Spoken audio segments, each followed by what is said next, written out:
My elders, my brothers, my seasoned warriors over 60, lean in with me. I want you to imagine the hum of a fan in a living room in Kingston, the night quiet, the television flickering light across brown faces lined by time, work, and memory. On the screen, a young captain from Burkina Faso is speaking words your own leaders were too afraid to say out loud. You do not know his whole story yet, but something in your chest sits up straight. Your spirit whispers, "This sounds like the truth they kept from us." You have heard promises before. You have seen flags raised and lowered, parties change colors, men in suits shake hands while your neighborhood stayed broke, tired and forgotten. But this night feels different. In the fire of this African voice, Jamaica begins to realize that the truth is not missing. It has only been hidden. That realization does not make you angry, it makes you awake. Before we go deeper, I invite you to stay close to this message.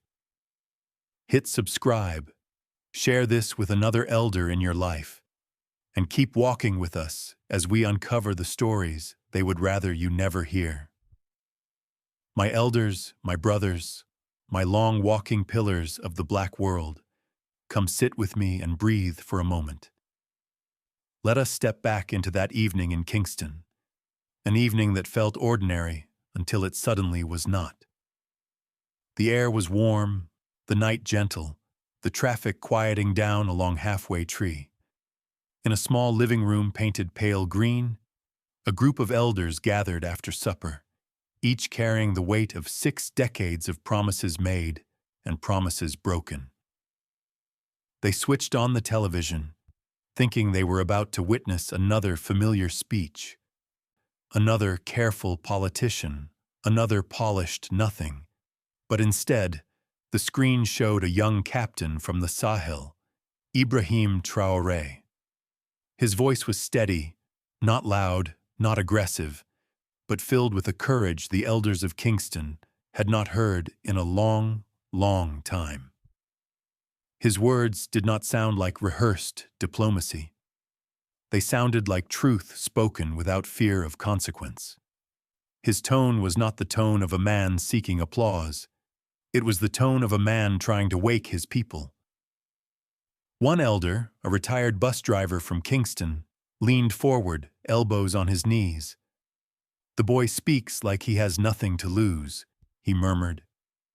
And another elder, a grandmother from St. Andrew, nodded slowly. "Or maybe," she whispered, "he speaks like he finally has something worth defending." The camera caught Traoré's face in close frame. No jeweled pins. No designer suit. No teleprompter glow. The elders watching in that room could feel the difference immediately. The world has polished many men to look courageous, but here stood a man not polished at all, just present, just awake, just alive with conviction. It was an Ibrahim Traoré moment that stirred something in the bones of those who had lived long enough to recognize sincerity when they heard it. And the words he spoke, oh, my elders, the words were not new. They were not revolutionary. They were truths you have whispered, complained about, grieved over for years. He spoke of dependency, of foreign pressure, of aid that arrives with invisible chains. He spoke of leaders who smile outward but bow inward. And as he spoke, something painful happened in that Kingston room.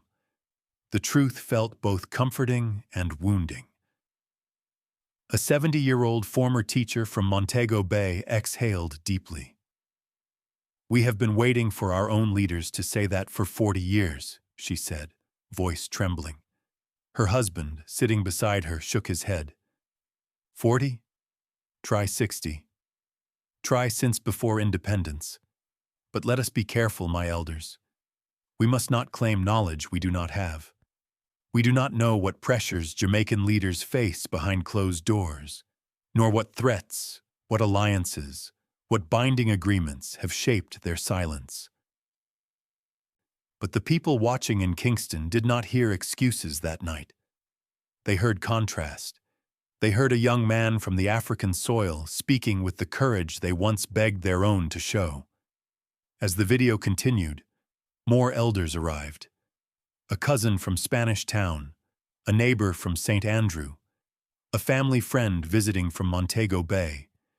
Chairs were pulled from every corner of the house. Some watched in silence with lips pressed tight. Others shook their heads slowly, the way one does when the truth is too familiar and too painful. One soft-spoken elder, the oldest among them, finally broke the silence. He had survived decades of struggle, of political swings, of dashed hopes. He looked at the screen and said, "Hear this now." The young man is not just speaking to Burkina Faso. He is speaking to Jamaica. He is speaking to all of us who have lived long enough to know the smell of hidden truth. And in that statement, the room shifted. The truth can do that. It can bend the air.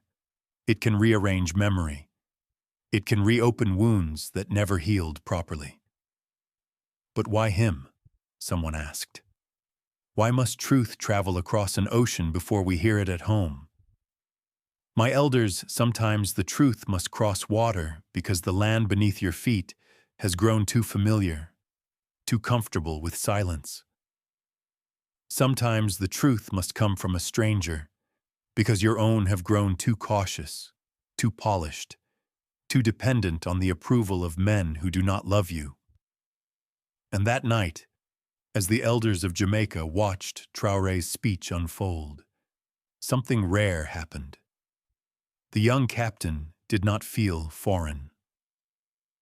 He felt like a long-lost cousin returning with a message that had been delayed, misdirected, or perhaps buried for years. The speech ended, but the room did not move. No one rose to fetch water. No one reached for their phones. They just sat there, breathing, carrying the weight of what they had just heard. And in that heavy, sacred silence, something broke and something was reborn. Because Jamaica was realizing, slowly but unmistakably, that the truth they longed for had been hiding in plain sight. And the question began to rise like a tide inside that room. If a young man from Burkina Faso can speak boldly, what does it say that our own leaders remain silent? And my elders, that was only the beginning. Because what unfolded across Jamaica the very next morning would shake even those who believed they had seen everything. My elders, my brothers, my wisdom keepers stretched across the black world. Let us walk together into the morning after that unforgettable night. For something strange happened in Jamaica, something quiet yet powerful, like the first tremor before an earthquake. Sunrise crept slowly across the island, brushing the tops of the Blue Mountains, warming the streets of Kingston, drifting into the markets of Montego Bay and across the sleepy lanes of Spanish Town. But this sunrise did not meet an ordinary Jamaica. It met a Jamaica murmuring, a Jamaica thinking, a Jamaica remembering. In the homes where elders had gathered the night before, conversations began even before breakfast was prepared. Boiled banana sat untouched. Cups of tea cooled on wooden tables. Radio stations, normally filled with gossip and reggae classics, were buzzing with callers. Some spoke softly, almost whispering. Others spoke with a trembling fire. One voice said, "The young captain said what our leaders refused to." Another replied, "It is not only that he said it. It is that he meant it." A third voice, older, weary, offered, "We have heard brave words before, but seldom from men who do not owe anyone anything." Along the roadside in St. Andrew, elders waiting for taxis found themselves leaning closer, trading thoughts the way people once exchanged secret hymns during hard times. One woman in her late 60s said, "This is not about Burkina Faso alone. This is a mirror." He held it up, and suddenly we saw ourselves. Another elder, a retired policeman from Kingston, replied, "A mirror, yes, but also a warning. For if a foreign voice can stir our hearts more than our own government, something has gone wrong." My elders, listen to this well. There was no official announcement, no rally, no grand event. And yet, across the island, the same realization surfaced again and again. Ibrahim Traoré had touched a wound Jamaica had pretended to heal. You could feel it in the tone of the callers, in the way old men paused before speaking, in the way grandmothers wiped the corners of their eyes as though remembering something long buried. Some felt anger, some felt regret, some felt a strange mixture of both. For regret is a heavy visitor. It sits on the chest. It clenches the throat. And in Jamaica that morning, regret walked the streets like an old ghost returning to claim its name. Many elders found themselves asking, if we had spoken with this much courage in the 1980s, where would Jamaica be today? Now hear me well, my elders. We do not know every force that holds a leader's tongue. There are pressures unseen, agreements we cannot access, histories shaped behind closed doors, and we must respect what we cannot prove. But we can describe what elders felt in that moment, and what they felt was not anger at Traore, but sorrow for their own leaders. In Montego Bay, a 73-year-old grandmother watching the morning replay of the speech on her phone whispered, "We expected too little. That is our regret." In Spanish Town, an old musician who once played drums in protest marches said, "We let fear live in our hearts too long, and courage passed us by." And in Kingston, outside a church with faded white paint, a retired pastor gathered 3 elders beneath a breadfruit tree.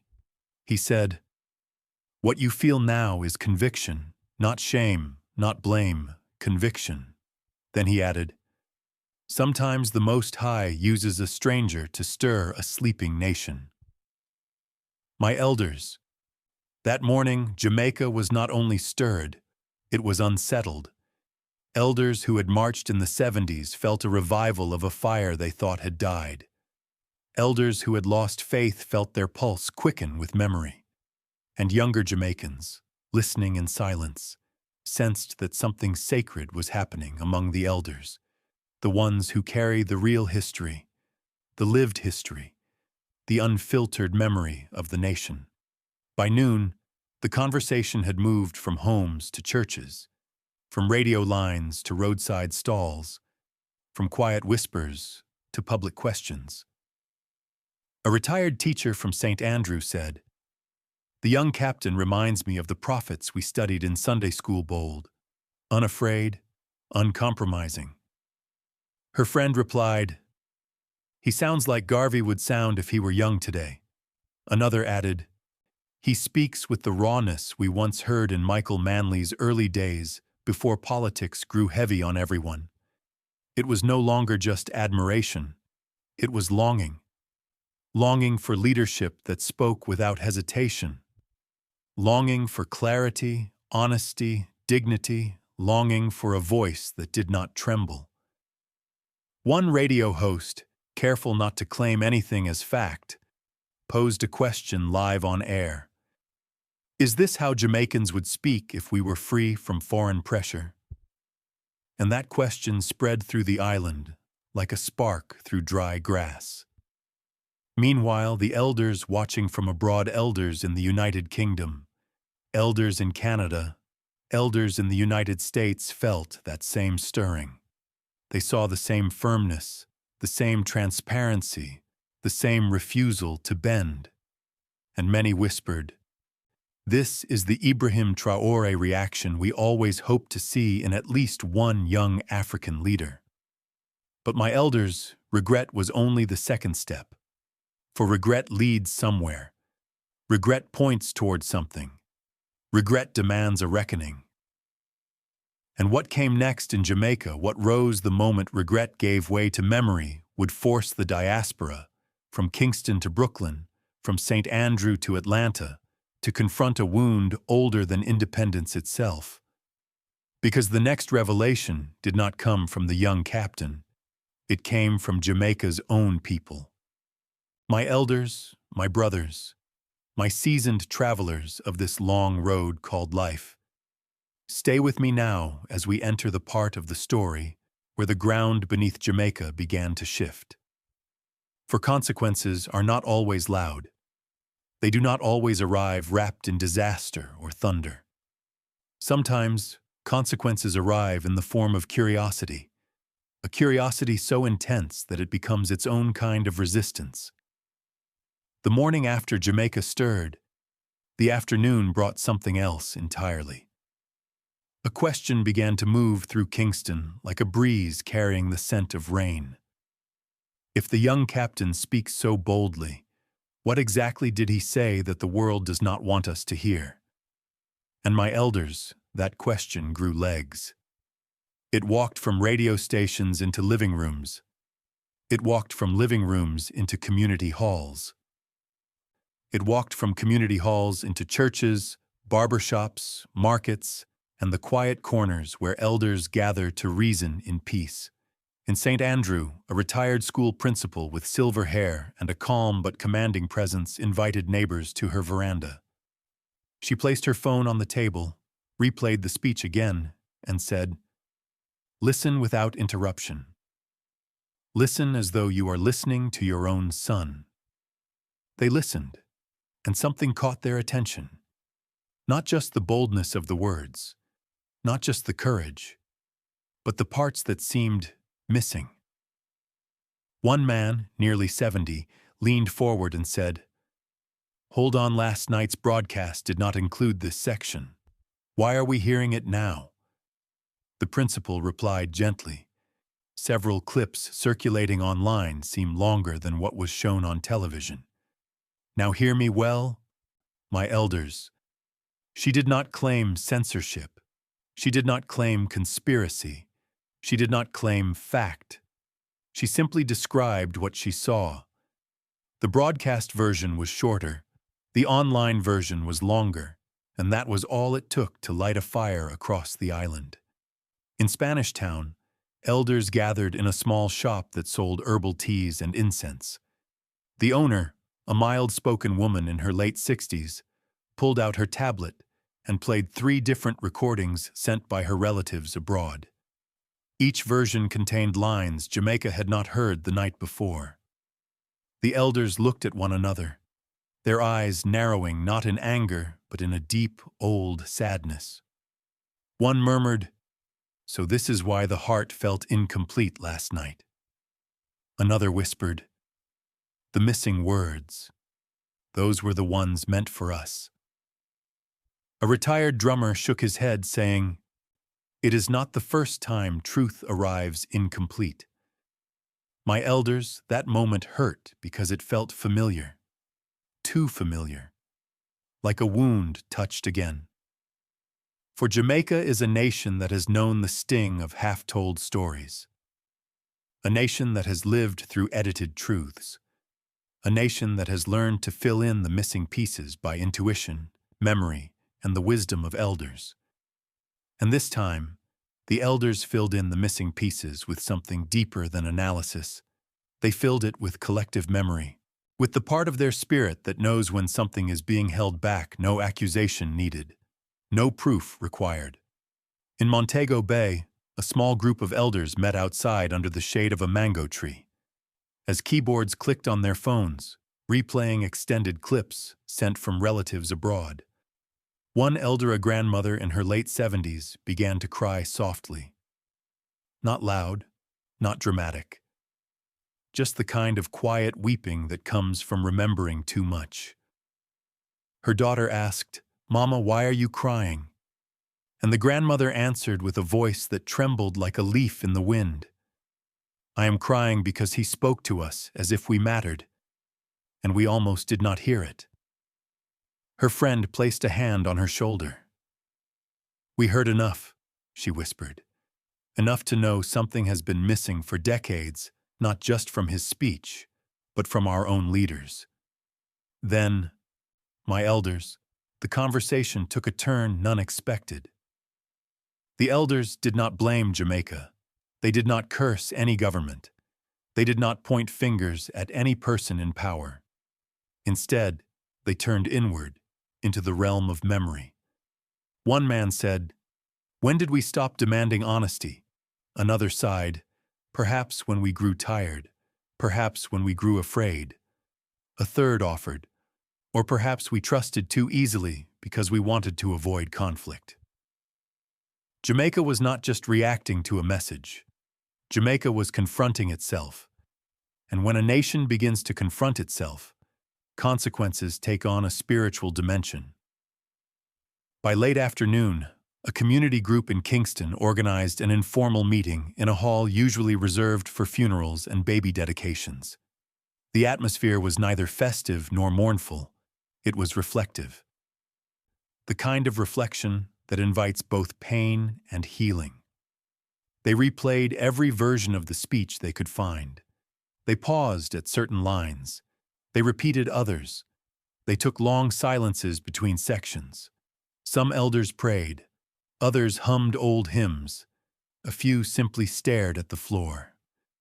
The same realization washed over everyone. Whether shortened or extended, these words reveal something we have forgotten our own worth. And then came the question that has echoed through every diaspora for generations. If Africa is calling us, are we ready to answer? My elders, that question struck with the weight of history itself because it did not ask for action, only for truth. And truth, once awakened, does not lie back down quietly. But hear me now. While Jamaica wrestled with memory and meaning, something else, something far larger, was unfolding beyond the island's shores. And the eyes watching Jamaica were not Jamaican at all. My elders, my brothers, my steadfast keepers of memory, let us lift our gaze now beyond the shores of Jamaica. For while the island was wrestling with truth, something else was stirring far away, in places where power does not always speak, but always watches. Across the ocean, in Washington, early morning commentators sat in studios with bright lights and cautious expressions. They did not raise their voices. They did not shout. They simply shifted in their seats, cleared their throats, and spoke with the polished calm of people who would rather not touch fire with their bare hands. Their questions were careful, measured, wrapped in diplomatic ribbons. What does this mean for the region? Why now? What forces might be at play? But hear me, my elders. It was not the questions that mattered. It was the tone. A tone that said, "We did not expect this ripple, and we do not yet know how far it will travel."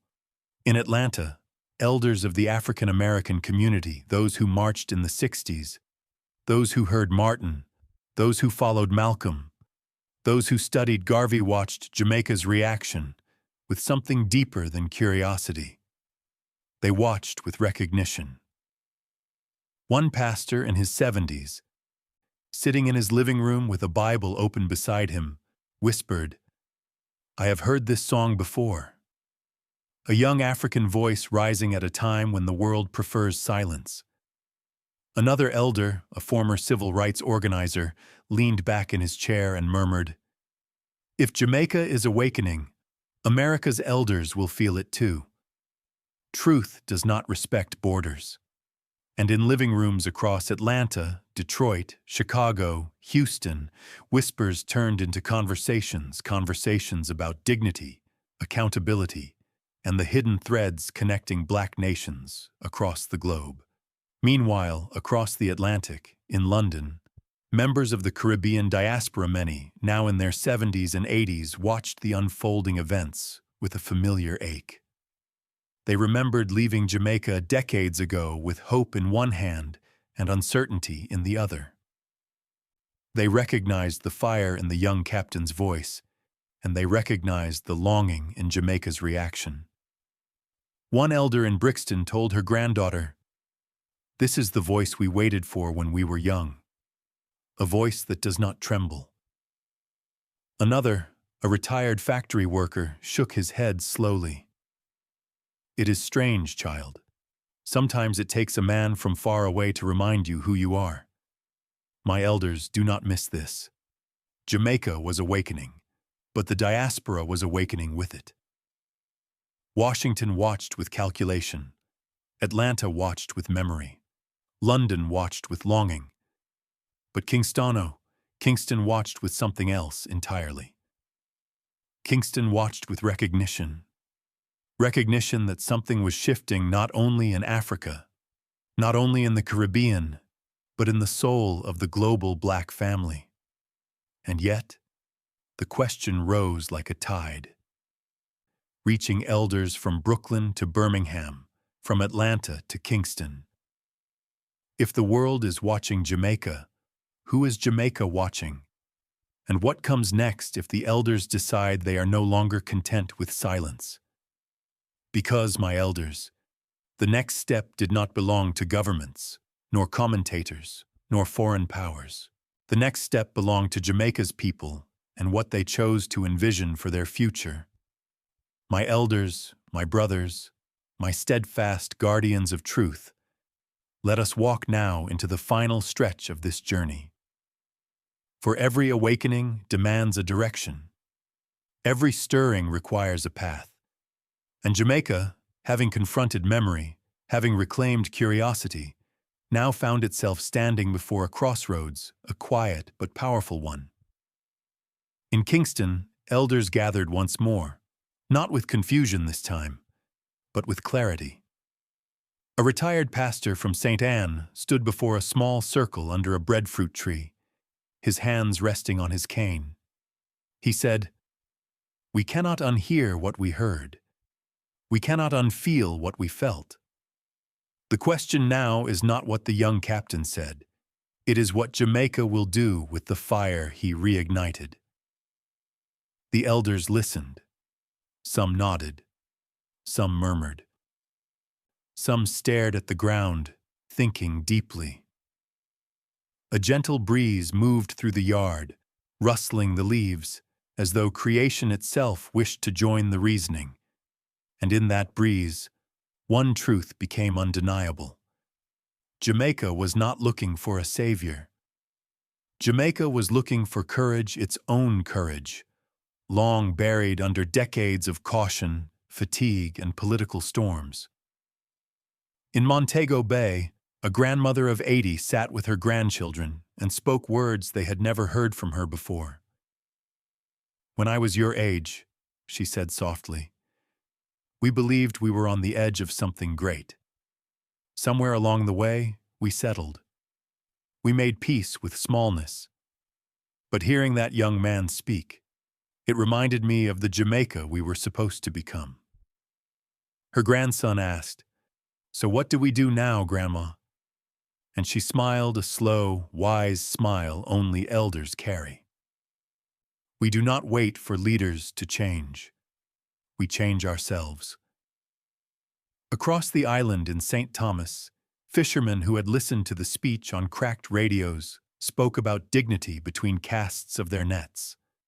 A 70-year-old man with a weather-beaten face said, "The sea does not respect lies.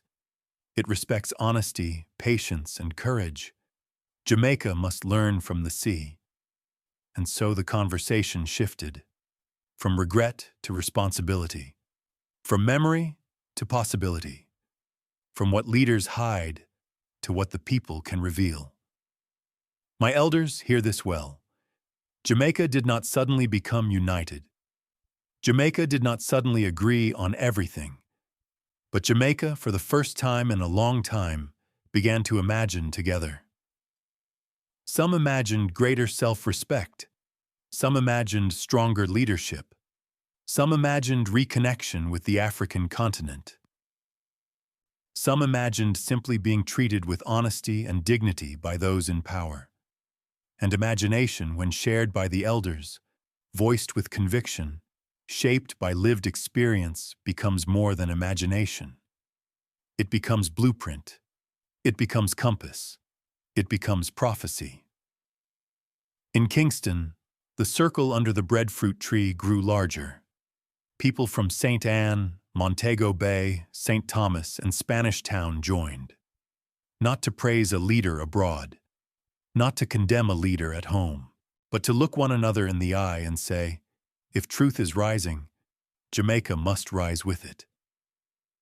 And then came the question whispered across generations. What future do we choose, now that the silence has broken? Because, my elders, the road ahead is no longer being drawn by politicians, nor broadcasters, nor distant powers. It is being drawn by you. And what Jamaica becomes next depends entirely on how the elders answer the call rising in their hearts. My elders, my brothers, my long-walking pillars of our scattered but unbroken family, hear me as we bring this story home. For everything we have witnessed, from Kingston's quiet awakening to Montego Bay's trembling memories, from St. Andrew's reflections to the firm resolve returning to Kingston, has led us to a single truth. When elders rise, nations rise. What happened in Jamaica was not merely a reaction to a young African voice. It was a remembering. It was an unveiling. It was the lifting of a curtain that had hung for far too many years. And in that unveiling, many of you elders across the United States, the Caribbean, and the United Kingdom felt something moved deep within your spirit. Something that reminded you of the days when your voices carried weight, when your wisdom guided communities, when your courage shaped movements. Some call it clarity. Some call it awakening. Some call it an Ibrahim Traoré moment, a moment when truth stands upright even when the world prefers it bent. But no matter the name, the effect was the same. A spark of hope warming bones that have carried disappointment for decades. A gentle but persistent reminder that your wisdom is not outdated. Your experience is not obsolete. Your story is not over. In Montego Bay, an elder said, "If truth can cross the ocean, so can dignity." In St. Andrew, another whispered, "Maybe this is our time to speak again." And in Kingston, a retired pastor summed up what many were feeling. We are not too old to rise. We are too wise to stay silent. My elders, do not miss this. The journey ahead does not depend on politicians. It does not depend on studios or broadcasters. It depends on you, on your courage, your memory, your clarity, your willingness to guide the younger ones watching with hopeful eyes. For in this moment, in this sacred wave of reflection, the world is beginning to witness an Ibrahim Traoré reaction, a response not of noise, but of dignity. And as this wave spreads, many will look to you, yes, you for direction. That, too, is an Ibrahim Traoré moment, when the elders reclaim their rightful place as the moral compass of the community. So let me ask you gently, with reverence, what truth are you ready to speak now? What future do you want the next generation to inherit? Share it in the comments. Your words carry weight. Your memory carries power. Your wisdom carries legacy. And before you go, my elders, let me speak this with love and conviction. If this message stirred your spirit, do not walk away quietly. Stand with us, speak with us, and hit subscribe so your voice joins this growing family of elders who refuse to be forgotten. Your journey continues from here, and we walk it together.